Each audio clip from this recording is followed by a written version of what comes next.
Ingram Smith, Bud Elliott back again for another episode of the Nolecast. But this will be a fun one. All the Nolecast are fun ones, but look forward to catching up with you. As always, we will thank our friends Tarpon Cellars and Louisiana Hot Sauce. 3 simple ingredients, 1 fantastic product. If you are a YouTube watcher or consumer of the platform, we just got the logo going up as I've been on the road and computer and hotel Wi-Fi. It's just easier to do this without the video this morning. So we've got the Talking Nolecast logo for that end of our consumers, and otherwise, Bud, we'll jump into your regularly scheduled podcast. Yes, sir, man. Excited to do this thing. Couple things have been going on recently. I was doing some NFL draft work last night for 24/7 Sports. We got the transfer portal in full effect, as I know you know. Start with the big news. Duke Cooper has hit the transfer portal. FSU really liked him at corner as a freshman, down season after some injuries as a sophomore, and he got moved to safety this past year. To me, not really a surprising move. I'm sure he's a guy who wants to play corner. Nobody really wants to move from corner to safety, and if he can go somewhere else and play and be a starter, because he wasn't going to win the starting job here, it didn't look like. Um, certainly hope the best for him. That's been the biggest news, right? That's not familiar with anything else. Well, there's a couple other backups as well that have jumped in and whatnot, but Duke. So there's always, like, your backups are always going to be valued more from maybe a marketing perspective than your starters from other people that would then deem them as starters, and that's true in the NIL world, but it's also just true, as you said, to the availability of playing time. And sometimes in the transfer portal, it's about marketing opportunities, but a lot of times it's, hey, you get to go to this place and you get to start and you'll be playing this position. And that's certainly, there are some schools out there that Duke could check all those boxes and play that of what he at times it would seem as though he was really excited about. So that's the opportunity that is out there for a kid. That's great. Wish him the best of luck. Looks like there's going to be a decent contingency of Florida State guys out there, and we'll just see how many of them end up collecting out at Utah. Also had the McClendon Colorado had the McClendon and Gant declaration that they're going to be headed out to Boulder. And something to keep an eye on for Florida State people. For sure. I mean, look, I think there may be an IAWP issue that's individuals associated with recruited persons thing, which is like former coach relationship. Can you go after the player type deal there with Duke Cooper? Not entirely sure how that would work out if he did want to go to Colorado. He may get better offers than Colorado, right? Which is also something to monitor there. I think it speaks to the quality depth that this team has built, though, that you are having other Power 5 programs want your backups. I don't think McClendon was going to start over Pat Payton, honestly. Cooper was not on track to start. Gant was a second/third stringer. And yeah, both those guys can help Colorado, but this is not really a Colorado podcast. Honestly, like, I think FSU second string would whip Colorado, at least the one I saw in Colorado spring game. So all the second stringers they can get out there certainly can help them go from 1-11 to whatever. But Farmer obviously has been in the news a lot. Good player, a backup for you, but somebody that if he keeps progressing might turn in to a really good player, and a guy who jumped in the transfer portal, looked around, clearly realized the grass wasn't greener, and then came back. And we talked about this on Cover 3. We also talked about this on Nolecast, and we said this is a first time for everybody. You have, and not I don't want to say this in a paternalistic way, but you have not kids, but really young adults, 18, 19, 20-year-old guys who have never gone through a negotiation, have never gone through sort of an open market type situation. First time we really had this 2 transfer portal window thing combined with the clarification from the NCAA of just how NIL and whatnot is legal. And coaches were going to have tough decisions to make as to whether they let these guys go in who go in the portal come back. And you also have to realize, like, people have stuff going on potentially, like, in their own personal lives. Some guys may have stuff going on in family lives. Some guys may have really bad agents or advisors. Okay. There's no real standardized test that you have to take to be an NIL advisor. You can be anybody. You could be a shady trainer who also, like, his side hustle is being an advisor. And sometimes those guys give players bad info. Okay. Because they want a piece for themselves. And so, like, yeah, I can get you, like, this is a great opportunity here. And not all just NIL, but like playing time and whatnot, and certain things. And, man, like, some lineups are tougher to crack than you think. And some opportunities sound great, but then you look at them like, oh, that's not real. Okay. That's a funny opportunity. So ultimately, Derek McClendon did not come back on FSU's roster. I think there's something to read into that. And I think obviously Josh Farmer, being let back in to FSU, my guess is he has some locker room damage to repair, right? Like, I can't imagine everybody in the locker room is going to be super happy to have him back, given the what he pulled. But Mike Norvell and that staff, and probably the leadership council, evaluated and said, hey, these situations are different. He can come back. It's close to home. I'd hate to see a guy, make a silly decision and then, be punished for it, for the rest of his college career. Yep. Yeah, it was certainly an experience that I'm familiar with, and part of the reason why I'm recording from Tallahassee right now. But Josh is a unique player and a local kid, the first ever, I believe, the first ever commitment to Mike Norvell as head coach, and a guy that is kind of the reflection of,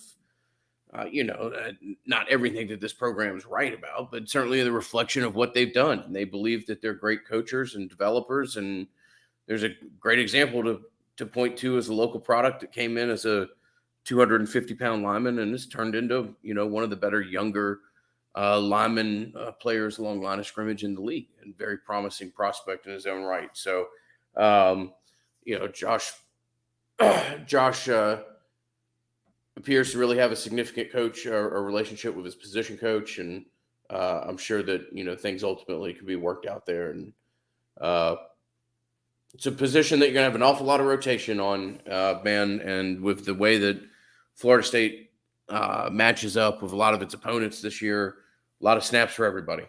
So the defensive tackle position will be fun for us to watch as fans, and the amount of talent that's at that position group is what lets you, as a Florida State fan, live the most optimistic of dreams, and be really excited about this potentially being a college football playoff level type team at the most optimistic of dreams. And that, I think, the most realistic of optimistic dreams is that you're a quote unquote Final Four team. And if you are, it's because you've got, defensive linemen and an interior of the defensive line that's as loaded as this one is. So. 100%. I mean, look, there's not a lot of schools out there right now. And I'm not trying to just, pump for FSU or Battle's End.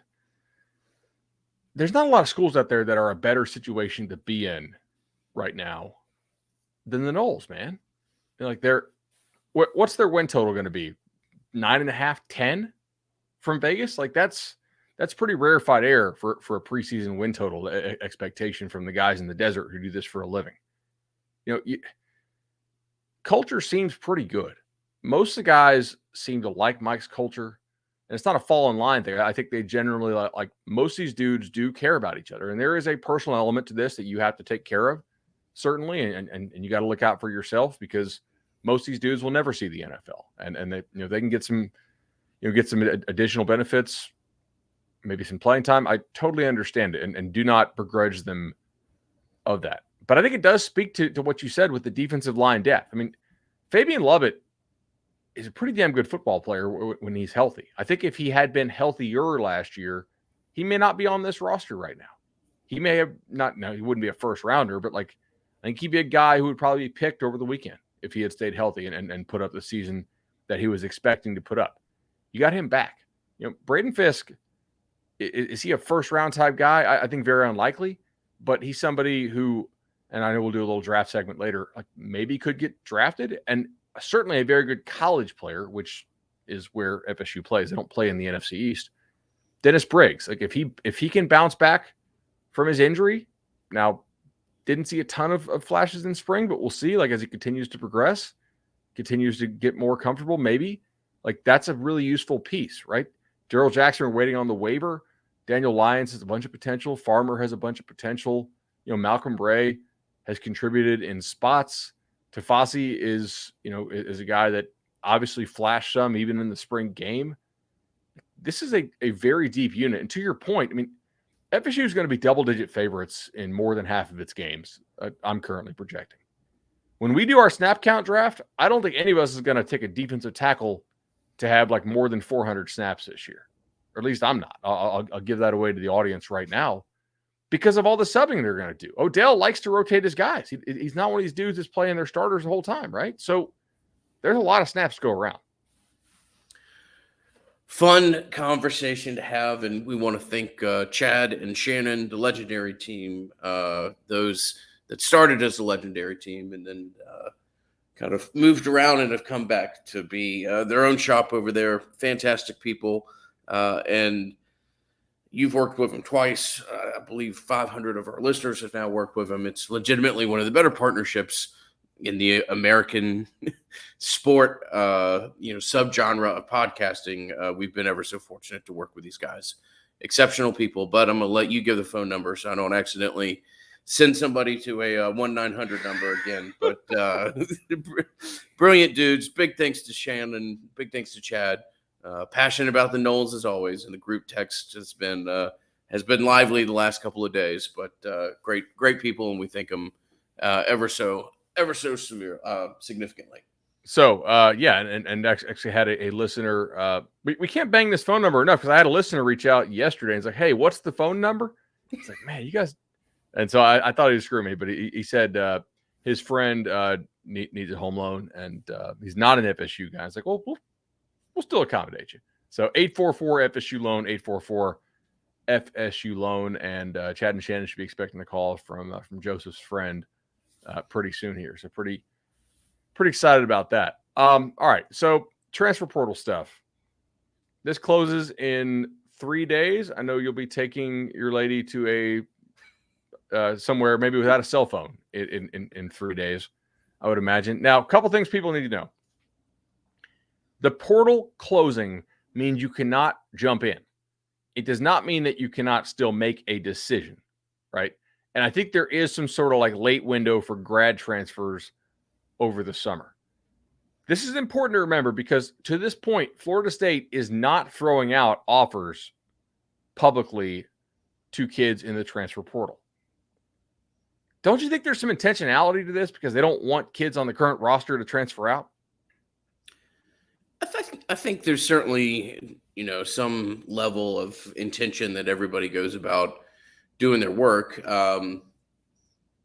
Maybe this is appropriate for me to disclose. Maybe I haven't really heard of anybody that is out there that there's a strong interest in either. I think there's just a need to evaluate the landscape. I think it's partially, hey, it doesn't make sense to, doesn't make sense to bring kids in and tip your hand maybe as to what you're doing or risk some other issues with the roster. I agree with that, but I do think that it's somewhat of a lackluster field so far, just to speak very candidly, and that will change, I'm sure. So. Well, so there's the talent differential between what you see in the winter window and what you see in the spring window. And to me, the winter window is so much more loaded, but you also have sort of a value proposition here. Like if you go get a kid in spring, he doesn't get to go through spring with you, right? He already went through spring somewhere else. And at certain positions and with certain levels of experience or inexperience, the amount that matters, it differs. So I'm not saying that spring players are not useful or not helpful or you can't win with them.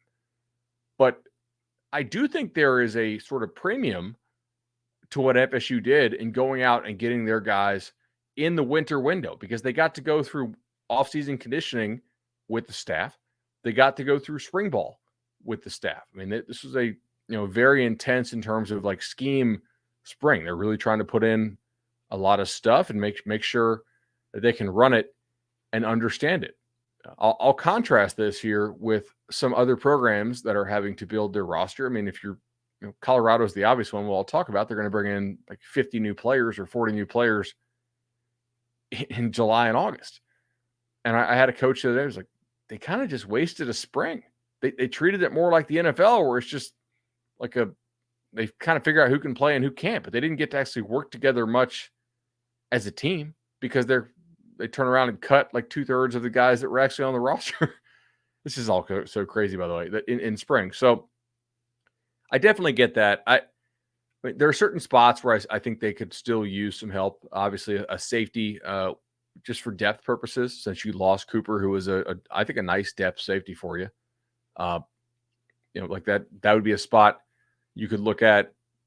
I think I may be on the island here still, but receivers one, they could take a look at receiver certainly, which is interesting to kind of peek at. I would not want to be in the position of having to go get an offensive tackle in the portal in the spring window.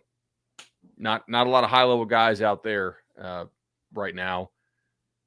I mean, like the San Diego State kid I saw Florida just offered.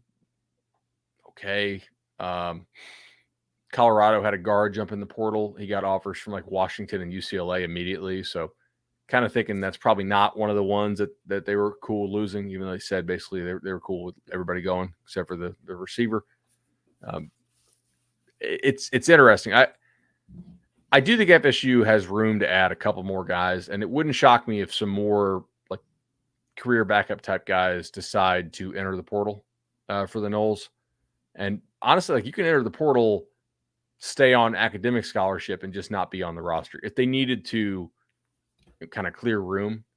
But I don't know, man. Like this roster, I think it speaks to the job that they did building this thing up in the winter season, that they don't have a whole lot of holes that you just say, okay, like you have to go fill this. This is a problem, right? And there's some spots where they're just loaded. It's impressive to look at. I was like, man, people are freaking out about this Farmer thing, but not most people. Like most fans who are going to go to the games don't know about it, right? And then some fans are like, okay, they lose a backup defensive tackle, no problem. Probably aren't even aware he came back yet if they even saw the first headline. And maybe like 1 or 2% of your top like super fans, and we love y'all because I mean, you're the ones who watch us live at 7 a.m. on a Friday morning. Maybe 1 or 2 percent of the fans in the stands even followed the saga. Like that is the lunatic fringe, and we love the lunatic fringe, obviously. But think about it, man. That speaks to like just how damn good your depth is, that a guy like that may be looking for playing time elsewhere.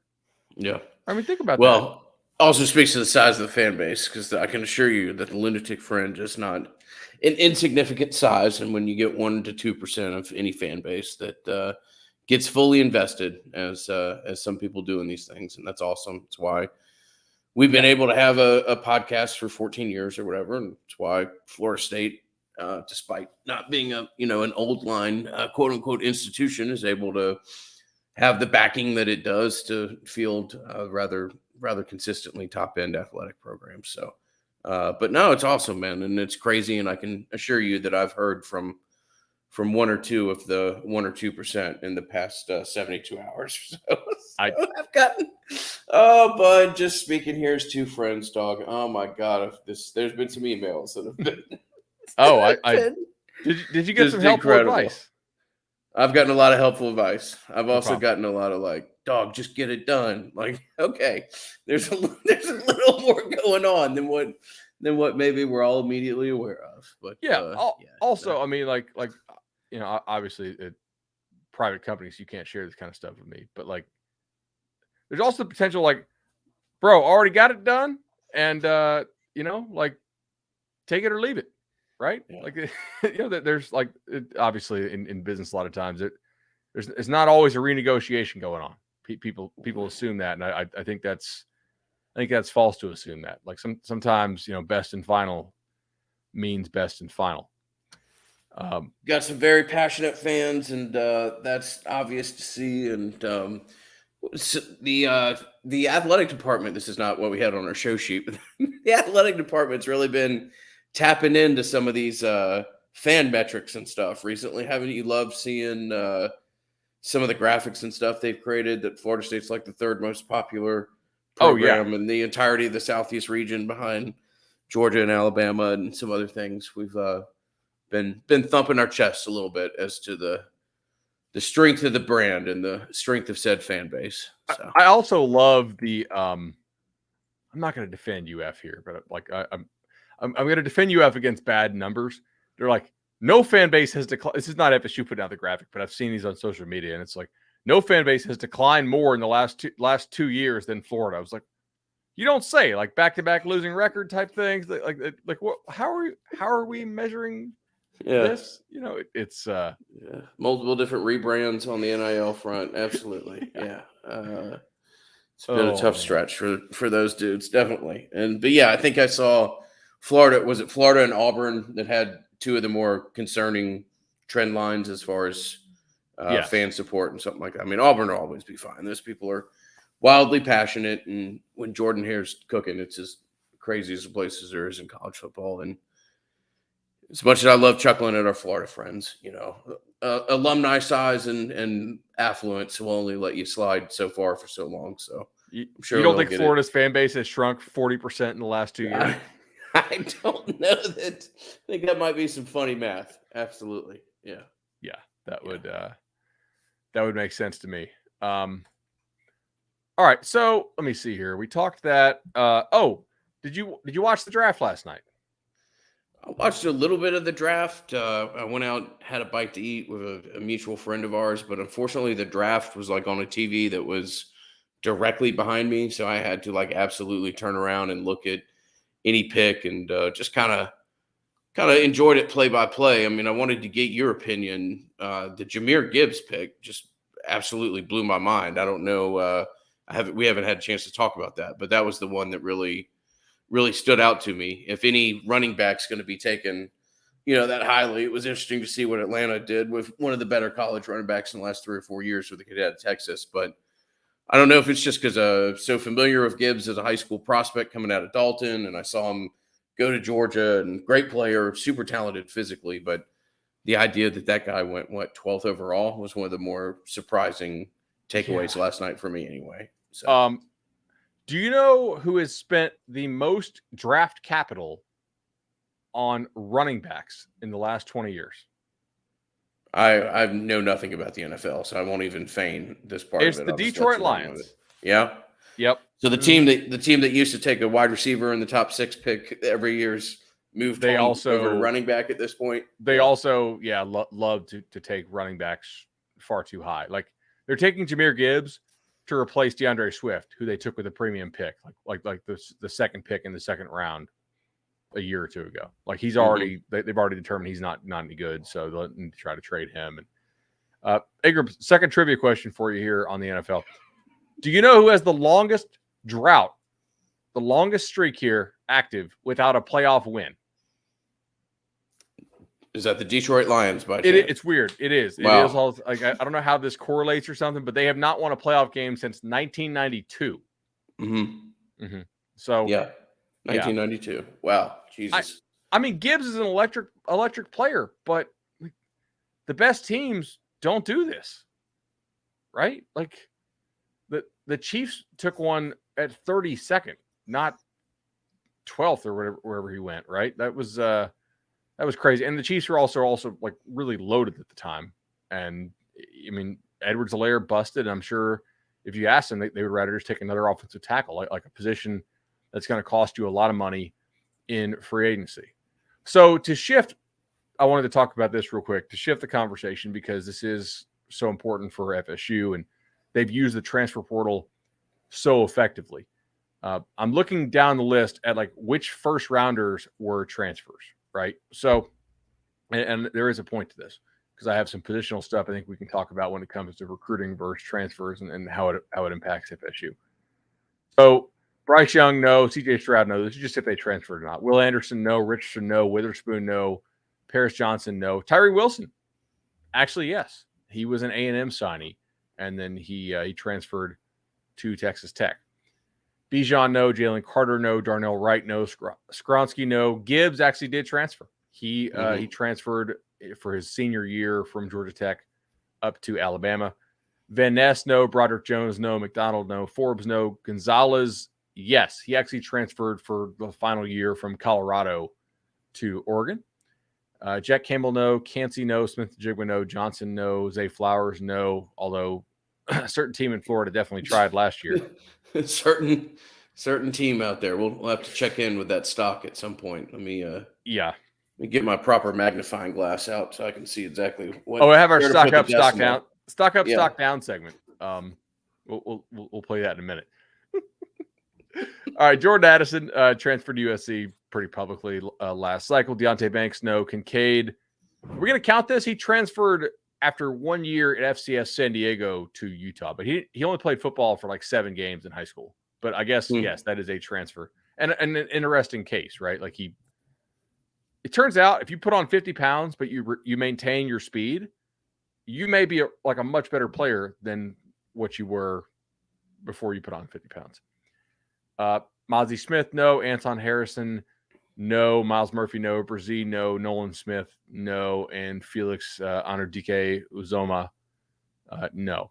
So not quite as heavy of a transfer draft as it was last year. Last year we had more transfers and kind of more like premium pick transfers. I'm curious, do you think that's because more teams are locking down their prospects via NIL, or do you think this is just random sampling?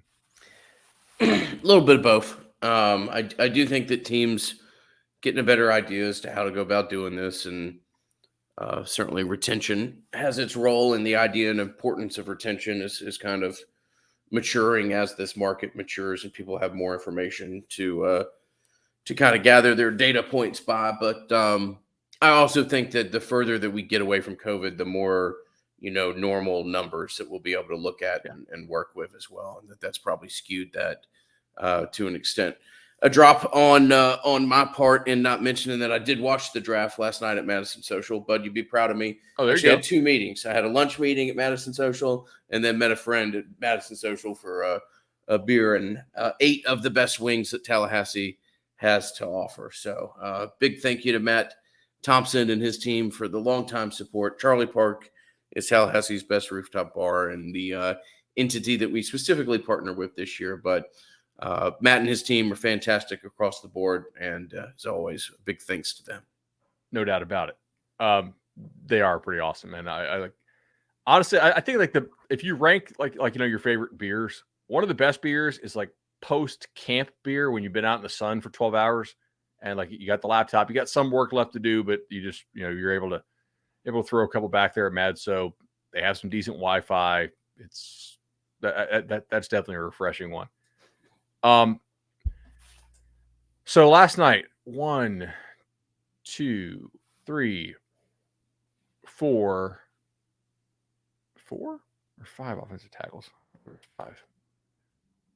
1, 2, 3, 4. Oh, did they put Skoronsky as a non? No, they got him. Yeah. So last night, 5 offensive tackles were drafted. None were transfers. So this is sort of something we've been talking about for a while. There are certain positions that you can find out of the portal more readily. I'm not going to sit here and tell you can never find a tackle out of the portal. That's just not accurate. What I'm saying is it's increasingly rare to get a good one. And out there on the market now, I mean, you got guys that are getting big time offers, and I pull up I'm like, oh, pressure rate allowed 3%. Like, what the hell? Like this guy is getting major interest. And as a friend of mine who I know, he works in college personnel, and he's like, dude, any big body that has played significant snaps and isn't terrible is going to be really valuable on the transfer market because teams have to accumulate this kind of like they have to accumulate depth. Big guys get hurt, and it's just there's not a lot of college ready bodies. So even if you're not any good, as long as you're just not like objectively horrendous, you're going to have some value. This is a spot where I think teams are doing a nice job holding on to some of their guys, and why it's important to recruit high school really well at the tackle position. That's probably like the number one spot I would identify as the studs get identified early for the most part. The few outliers are guys that you almost certainly would not have been able to pick out because they put on 70 or 80 pounds. Like we'll see Blake Freeland, the guy who played quarterback in high school and became a really nice tackle for BYU, probably go round 2, round 3 tonight, on Friday. I also kind of want to talk about I want to put a pin in something real quickly just so that we don't lose it. And we're my battery's dying. I'm on hotel Wi-Fi. I've got plenty of time, bud. That's not me using code language. I've got a wrap. But I want to specifically say this so that we remember to do it on the next episode. Let's have the conversation that obviously it's super thrilled that Josh Farmer's decided to play the rest of his ball at Florida State. But the conversation about hey, do you have to recruit a guy that's obviously going to start by year 3, or how you balance high school recruiting with the portal and when kids are going to leave? Because I think that's a really interesting one, and one that we can have as to big believer in your idea of that you got to balance elite traits with guys that are either going to hit and be big targets. And I just think there's a really interesting conversation that we can have about that, and how the portal has evolved and how it's changed high school recruiting, or maybe it hasn't changed as much as some people think it has. So, I mean, I think it's a fantastic. Well, so how much? What do you have? 20 minutes of battery? Probably somewhere in that area. Yeah. All right. So we can have one of two conversations. We can either do that one now, or we can do the who do you think gets drafted off this FSU team next year game, which honestly, we could do. We could save that for next episode, and we can have the other conversation now if you want. I say let's do the draft conversation today because that's a little more relevant, and the other conversation is not going anywhere. Perfect. No, that's a good point. All right, so let's just run this thing down, and we'll just kind of alternate, pick a player, and let's play. I don't know. How do you want to play this? All right, let's say let's have 2 categories. Definitely and maybe. All right. Okay. And what we'll do is bud. All right. So we'll go down the list, we'll play, and so we'll grade this actually. I'm going to set a reminder to actually come back and grade this. If you say definitely, right, and the guy gets picked, you get a point. If you say maybe and he gets picked, you get no points. If you say definitely he does not get picked, you lose a point. That sound fair? Got it. All right. Love good Bud Elliott game put together on the fly. Absolutely. All right. This is an on the fly game, and I think this is a pretty fun one. So draft eligible guys. I'm going to start with Jordan Travis. I'm going to go definitely. Definitely. It's a strong and bold prediction. Trey Benson, definitely. I'm going definitely as well. Yeah, I exactly. All right. Other draft eligible guys. Toa Philly.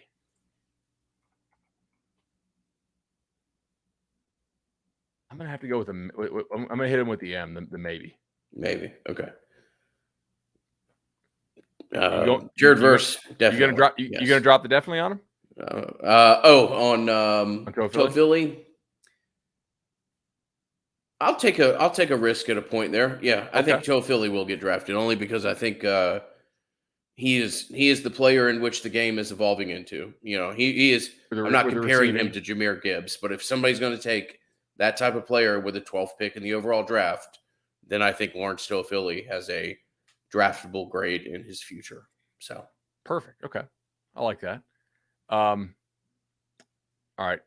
Who else do we like? Yeah, Verse. Let's just go ahead and get that one knocked out of the way. Verse for sure. Fabian Lovett. Yes. Yeah, I'm gonna go with the D there as well. Definitely. All right. Johnny Wilson.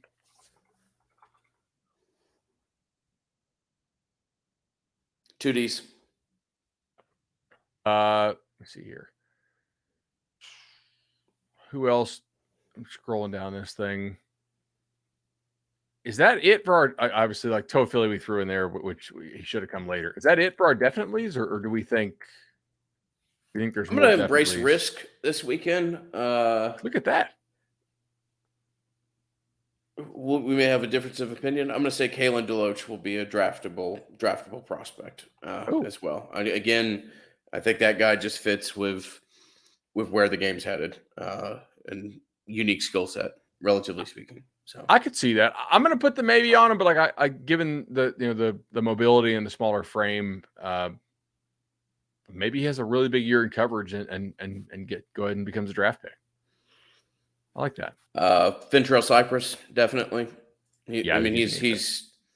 he's big, squats more weight than they feel comfortable with him doing. Jumps. I mean, he's a good player, decent tape out there already, and it's the type of guy that goes to Indianapolis and leaves with an extra, half round tagged onto his grade just because of what he can do in cone drills and things like that. So I like that. All right, so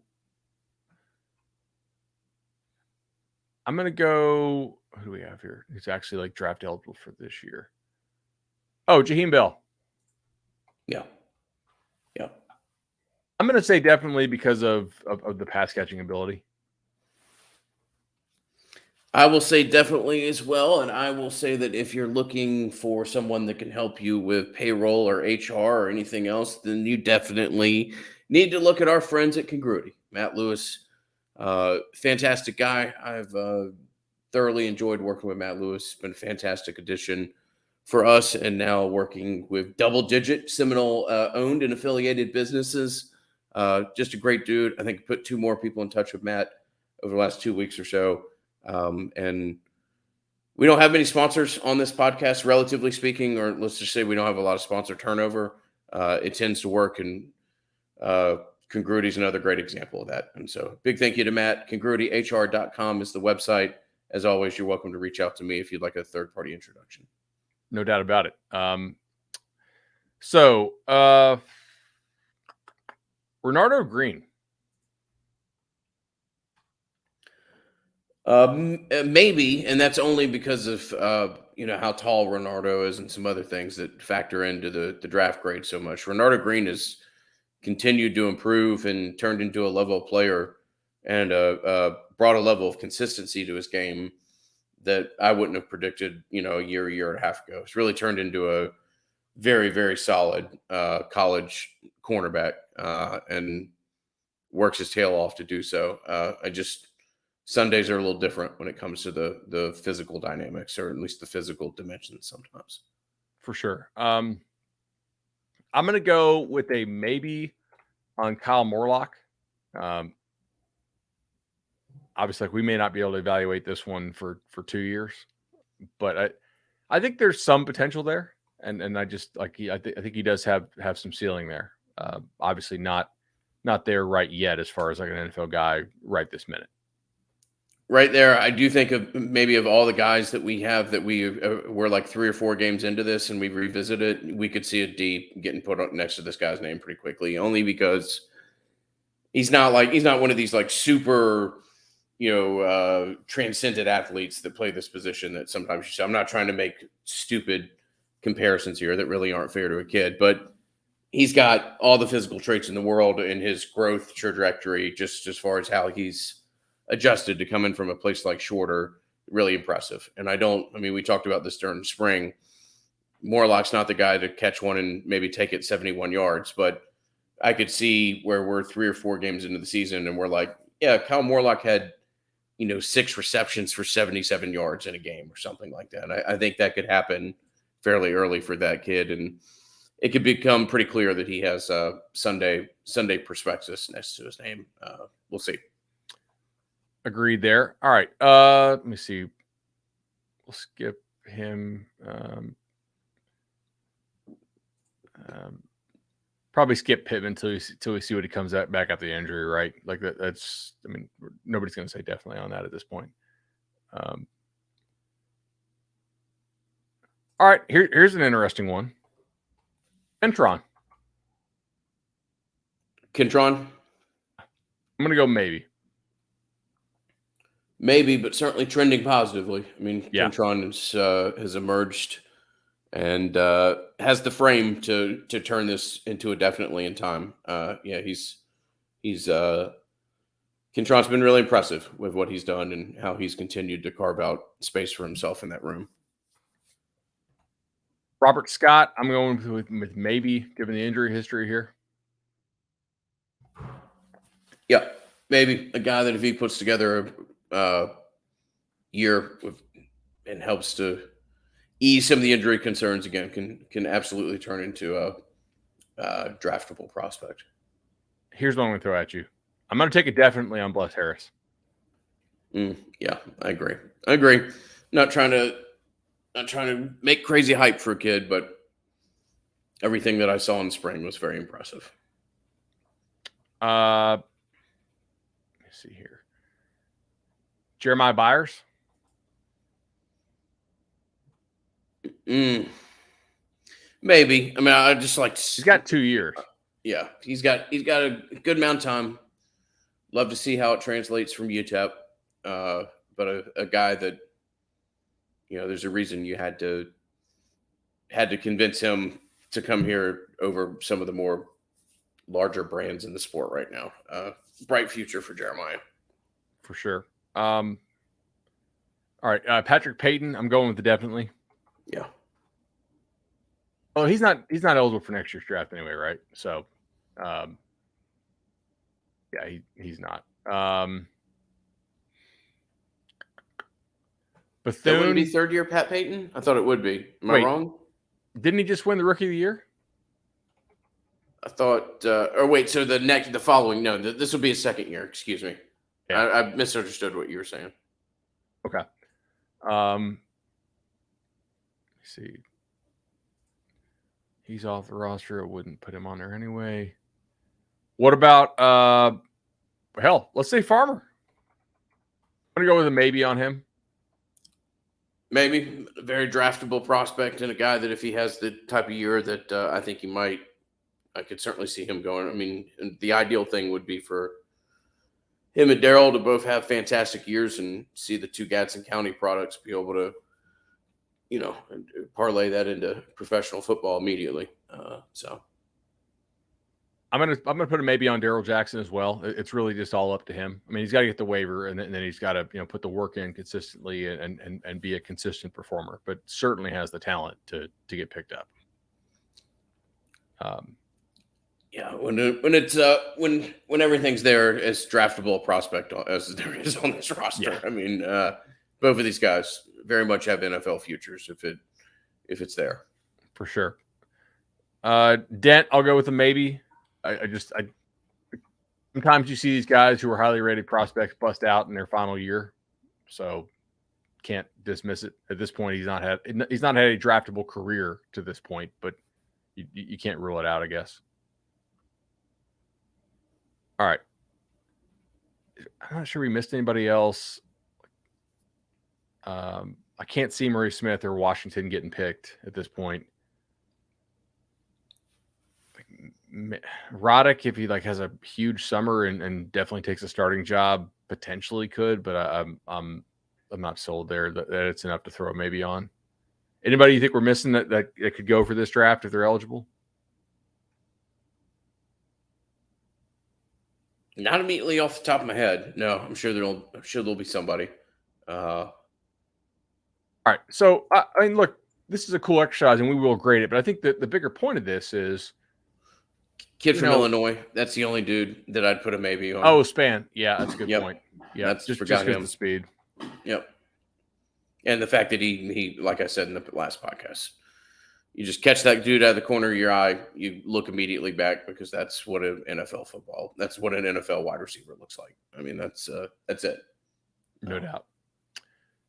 I mean, dude, so for draft eligible guys, we have listed 19 dudes that we thought at least a maybe. And that's not even considering a guy like Bethune, who I don't think either of us believes going to get drafted, but is a good college player. So maybe I'd put a maybe on him You only would, because okay. I think he's playing at a has the potential to play without injury that maybe he hadn't in quite a while. So I look Okay. forward to seeing what a healthy Tatum Bethune looks like. And another guy that got dinged up in that Louisville game last year and then was never really quite the same again. So Also, crazy what a meat grinder that game ended up being there. have you tracked how bad these early mock drafts are? I know it's a long-standing Oh, conversation here, and we always enjoy it. And we are so we're having fun. I'll tease our cover 3 episode for Monday. We are bringing on CBS's draft expert Ryan Wilson, and he's going to have his 2024 mock draft. Right, we're just going to tear it apart. It's going to be it's going to be so much fun. And he's like, I'm down for it because like for me, it's feedback, right? Like hearing from the college guys, like, what are you doing? Like we've seen this guy in person before. There's no chance that like this guy's getting drafted because just body type's not going to be there. Like this is really pretty impressive. That what they've done to flip this roster for a team that had what, assuming Jamie goes, and unless I'm missing something, he will go today or tomorrow. That's pretty damn impressive. Now, I do want to talk about this. When you had mentioned like, hey, the ceiling for this team is probably playoff. Does it like if you get into the playoff, you're going to need to be playing really well, which obviously if you get in the playoff, you almost certainly are. Need things to go right. You're running good. I will point this out there. Well, yeah, and I'll also just say get there because obviously you have to have pieces that are good enough for a fan base to realistically and legitimately talk about being a playoff team. But you also have the ingredients that are necessary to just have a special Yeah. opportunity. Maybe you catch a great matchup, but you've got guys like that, like Johnny. Maybe Johnny just catches a matchup in a game where you are able to pair him up on a couple of kids. You've got a running back that's special, obviously your quarterback, and then the defensive line you've put together. If they get a favorable matchup, that's a defensive line that can help you win a game at the absolute highest level. So you've got some punches to throw, get to the playoffs, and see whether or not you land them. I mean, that would be incredible for a program where it was 2 or 3 years ago. So Totally. All right. Georgia, that 21 team that just won it so far, 8 first round picks off it. We'll see how many second rounders that they have. The 2020 Alabama team, 8 first round picks, a good number of second round picks as well in that starting lineup.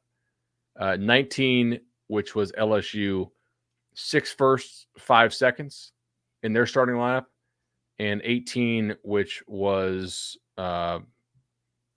that was Bama again, I think, right? Yeah, because LSU stopped their run. 7 firsts and 5 seconds.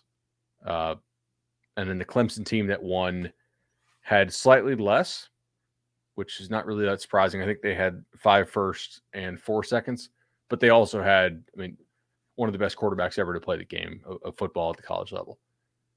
So I do think there is a delineation of talent in terms of, and this is great to be able to say now. It's not like, hey, you don't have enough NFL guys. I think if we're drawing differences and kind of drawing bright lines, it's do you have enough like top end NFL guys, top 100 picks, top 2-round picks, first round picks, guys that are just totally like freaks, game wreckers. And to your point, like look what Jordan did last year against Florida. That was bad defense, but like he still made some tremendous plays. Johnny Wilson has had big time games before. Verse has had games where he just wrecks the opponent. I don't think it's totally insane, that you could pull something special. I don't think that this team is a TCU talent team. And I was all over TCU last year. I bet them heavily. Like it was a great year for me with TCU, and I was extremely happy that they played the way they did. I don't want people to think that I think or that you think that if FSU makes the playoff, they're going to get TCU'd, to use a turn of phrase, and lose by 8 touchdowns. I don't think that's true. I think you're a much better team than what that TCU team was, or than that Cincinnati team that made it, and Bama just kind of steamrolled it. With much more dynamic pieces too. I Yeah. mean, that Cincinnati had a couple guys that went elite draft picks, but on the whole, much different level of roster than those two teams. There's probably a lot of guys, and it's like Cincinnati had better top end talent than FSU did at the top 2 players, right? I would say players 3 through 22 are drastically better for the Noles, right? Great. But like, so yeah, like we are not saying that if you made it, you would get stomped. I don't think that's true at all. In fact, I think you would have a chance to win.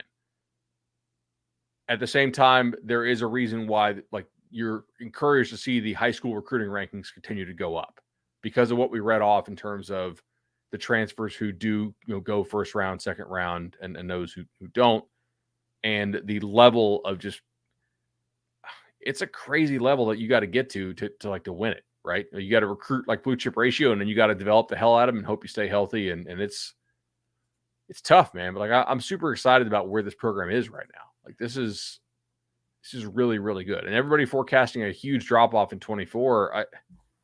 I don't see that either, man. No. Their player development is good. Like player development's good. A drop off, sure. As strong of a line to sell in the portal as far as the ability to bring kids in, turn them into draftable prospects immediately. I don't see any kind of. You're going to have some of your most special pieces. Jordan's going to be tough to replace. Some of these guys are. It'll be very interesting to see how you handle that. But as far as the level of the roster, I mean the collective tide continues to rise as to the talent level of this roster in a pretty aggressive manner. So that's a lot of fun to watch. Yeah, no doubt about it. I got to stop saying no doubt about it today. I was better about it last episode. Today I kind of went back to it. It's a verbal crutch. a little self eval here at the end of drop it, me to a second round podcaster now. Absolutely. Well, I appreciate the listeners bearing with me here. Not having all the pieces on the road here for video, but anyways, it's been a great time, a lot of fun. Thoroughly enjoyed this conversation, and look forward to one here in the off season about evaluating high school prospects and managing kind of kids in their development years, and that'll be fun. So, as always, thank you all sponsors. Thank you to you, the listener. If you get a chance to like this on YouTube or subscribe, whether it be YouTube, Apple Pod, whatever it is, know that it's greatly appreciated. This has been the Nolecast, and we will have something for you in the next week or so. Thoroughly enjoyed it, man. Talk to you soon, bud. See you, bye.